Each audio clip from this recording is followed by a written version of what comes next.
Kahit gaano pa kadami ang pera mo sa mundo, kung minamaliit mo ang kapwa mo, wala ka pa ring kwentang tao. Maraming mayaman sa pera pero mahirap sa ugali. Akala nila na bibili ng status at title ang respeto, pero sa totoong buhay, character pa rin ang tunay na sukatan. Hindi mo kailangang tapakan ng iba para maramdaman na angat ka. Ang tunay na successful na tao, marunong lumingon at umunawa. Walang halaga ang yaman kung wala kang puso. Minsan yung mga tahimik at simple pa ang mas may lalim. Hindi sila maingay sa achievements, pero dama mo ang respeto sa kilos at salita. Doon mo makikita kung sino talaga ang may class. Ang respeto ay libre, pero hindi lahat kayang ibigay. Hindi ito nakabase sa itsura, trabaho o estado sa buhay. Pantay-pantay lang tayo sa pagiging tao.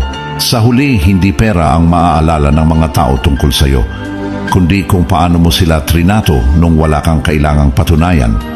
Doon nasusukat ang tunay na yaman.